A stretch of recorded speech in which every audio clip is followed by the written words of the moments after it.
ನಮಸ್ಕಾರ ಎಲ್ಲರಿಗೂ. ಇವತ್ತು ನಾನು ಬಂದಿರೋದು ಹಾಲ್ ರಾಮೇಶ್ವರ ದೇವಸ್ಥಾನಕ್ಕೆ. ದೇವಸ್ಥಾನದ ಲೊಕೇಶನ್ ಬಂದು ಚಿತ್ರದುರ್ಗದಿಂದ ಕೇವಲ 50 ಕಿಲೋಮೀಟರು.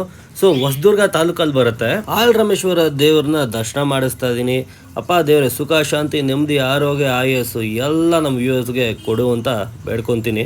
ಆ್ಯಂಡ್ ಈ ದೇವಸ್ಥಾನ ಬಂದು ಮುಜರಾಯಿ ಇಲಾಖೆಗೆ ಸೇರಿದೆ. ಸೊ ಹಾಗಾಗಿ ಕೆಲಸ ಅನ್ನೋದು ತುಂಬ ನಿಧಾನಕ್ಕೆ ನಡೀತಿದೆ. ಆ್ಯಂಡ್ ಈ ದೇವಸ್ಥಾನದ ವಿಶೇಷತೆ ಏನಪ್ಪ ಅಂದರೆ, ನೀವು ಅಂದ್ಕೊಂಡಿದ್ದು ಆಗತ್ತೆ ಅಂದರೆ ಕೊಳದಿಂದ ತಾನಾಗ್ತಾನೆ ಬಾಳೆಹಣ್ಣಾಗಿರ್ಬೋದು, ಬಳೆ ಆಗಿರ್ಬೋದು, ಕಾಸಾಗಿರ್ಬೋದು, ಹೊಂಬಾಳೆ ಆಗಿರ್ಬೋದು. ಸೊ ಈ ಥರದ್ದೆಲ್ಲ ಕೊಳದಿಂದ ತಾನಾಗ್ತಾನೆ ಉದ್ಭವವಾಗುತ್ತೆ. ನಾವು ಫ್ಯಾಮಿಲಿ ಎಲ್ಲ ಈ ದೇವಸ್ಥಾನಕ್ಕೆ ಇದೇ ಕಾರಣಕ್ಕೆ ಅಂತಲೇ ಬಂದಿದ್ದು. ಸೊ ನಾವು ಅಂದ್ಕೊಂಡಿದ್ದು ಆಗತ್ತಾ ಏನು ಎತ್ತ ಅಂತ ಕೇಳಲಿಕ್ಕೆ.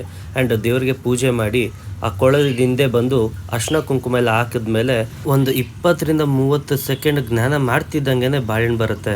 ಸೊ ಚಿಕ್ಕ ಬಾಳೆಹಣ್ಣು ಬಂತಲ್ಲಪ್ಪ ನಾನು ಫೀಲ್ ಆಗ್ತಿದ್ದಾಗೇನೆ ಅದ್ರ ಹಿಂದೆನೇ ಒಂದು ಬಾಳೆಹಣ್ಣು ಜೊತೆ ಬಳೆ ಸಹ ಬಂತು.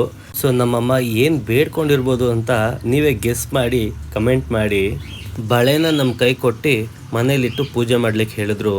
ಆಮೇಲೆ ಅಲ್ಲಿಗೆ ಬಂದಿರುವಂಥ ಬಾಳೆಹಣ್ಣ ಈಚೆ ಇರುವ ಕಲ್ಪವೃಕ್ಷ ಹಳ್ಳಿ ಮರದ ಹತ್ರ ಹೋಗಿ ಅದಕ್ಕೆ ನಮಸ್ಕಾರ ಹಾಕ್ಕೊಂಡು ಬಾಳೆಹಣ್ಣ ಅಲ್ಲಿಟ್ಟು ಪ್ರಸಾದದ ಥರ ನನಗೆ ತಿನ್ಲಿಕ್ಕೆ ಹೇಳಿದ್ರು.